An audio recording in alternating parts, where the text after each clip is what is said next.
So hey Kyle, how you been, man? I've been doing pretty well. Been pretty busy working on this preschool conversion. Yeah, So yeah, I think it's it's been a interesting. challenge. Yeah, the preschool thing. Are you care to share that story? How that? Sure, Yeah. sure. So it's all just been kind of a follow up to starting with real estate investing, and we've taken it that much further. In that my wife is a Montessori teacher, and I kind of got tired of her complaining about how the administration has been running the schools that she's worked at. So I said, when we moved back from Memphis, I said, hey, we're going to open our own school. And so she gave me the deer in the headlights look, right? Then I'm like, no, we're going to do this. And part of that confidence and the fact that we're able to just jump into it and do it is a direct result of having been your mentee, which has been fantastic. But we started it off as a family daycare, and we converted our basement into a classroom. So we're now in our third year. A year and a half ago, we purchased a house, a residential property. Um, in hindsight, I probably wouldn't have purchased this particular one because I didn't realize how difficult it would be to execute the change of use with the local government. But as with every deal, you learn a lot, and we've definitely learned a lot. But we have just received, after two public hearings, about several $1,000s in paperwork. We just finally received approval from the county to do the change of use. And now the next step is we have to get an architect to come in, do the drawing so that we can do code compliance for commercial use in the previously residential home. So that's more time and money. And then once we get that, then we can finally do all the work to actually get it done and prepared. Our hope is that we're going to have it ready for this upcoming school year in late August. But it's been almost 2 years now, and I'm quietly crossing my fingers that we're finally seeing the light at the end of the tunnel. But we're gonna put the business in there. We're gonna own the real estate and Okay. charge the school the commercial rent. So in the end, the numbers work well. It looks fantastic, but just getting from here to there has been a challenge. Yeah. I was going to ask you about the numbers, how they worked out. So that's all. Yeah, the numbers are amazing. Yeah. So what? Tell me about one of your other deals. You mentioned before about some of the properties you found while during your mentorship that you ended up buying. Maybe talk about some of those. Yeah. So from our mentorship and since then, I haven't really focused on any one thing. I realized that I do like the buy and hold, and after having taken the income properties class, after having some, it just kind of reinforced the fact that I like the buy and hold. I Yeah. don't like the flips. I don't like the wholesale. I Yeah. like to buy and hang on to it, and I like the cash flow. So that's kind of where my focus is at. Yeah.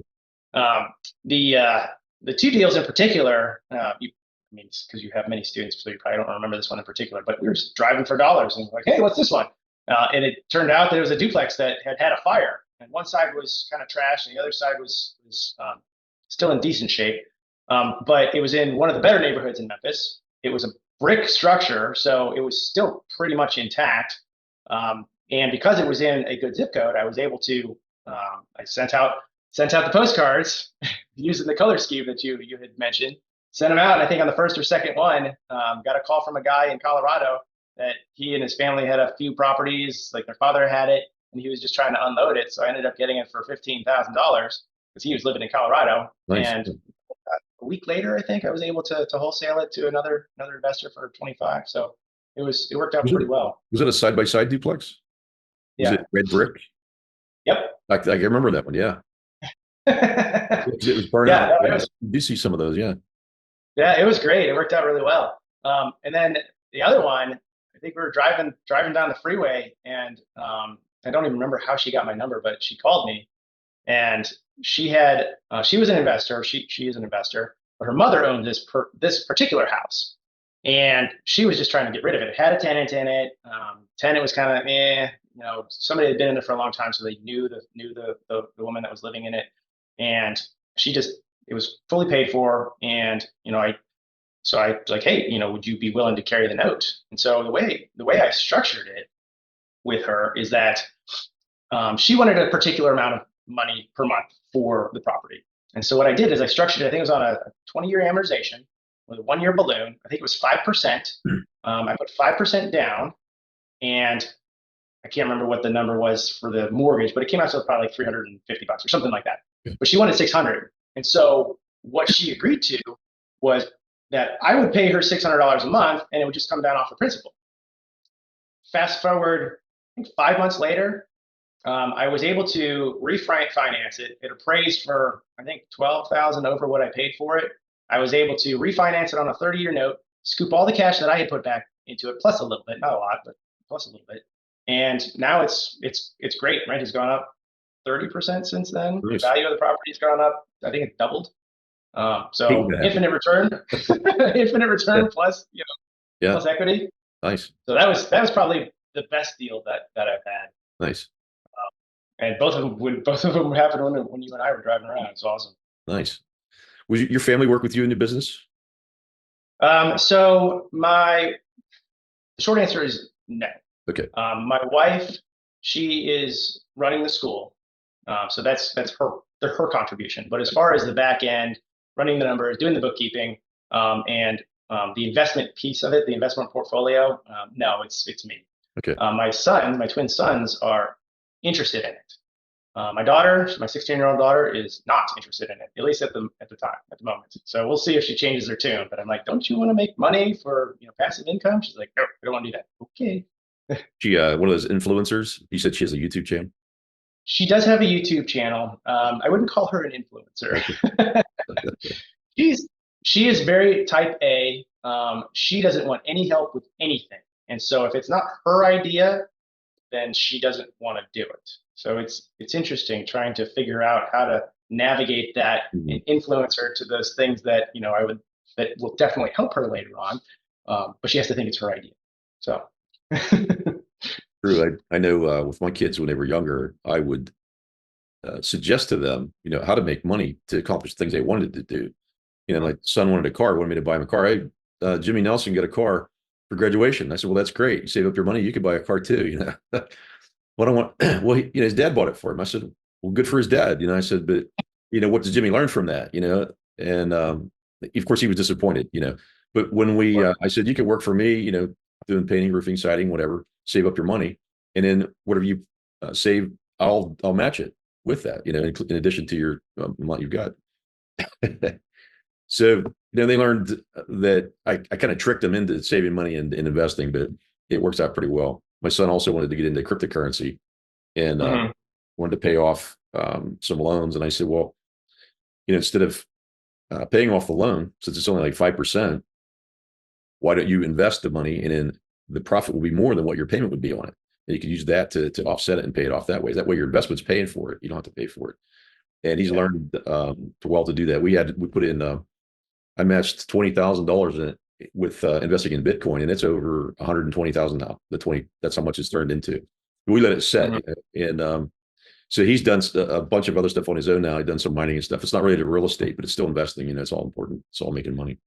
It's all good. Yeah, well, my daughter is not interested in real estate investing. I've applied a similar thing to her, Okay. and my boys, they're just not quite as mature about it. So the example of that is, I think she was 9, and she's very good at baking things. She can bake breads and Okay. cinnamon rolls and that.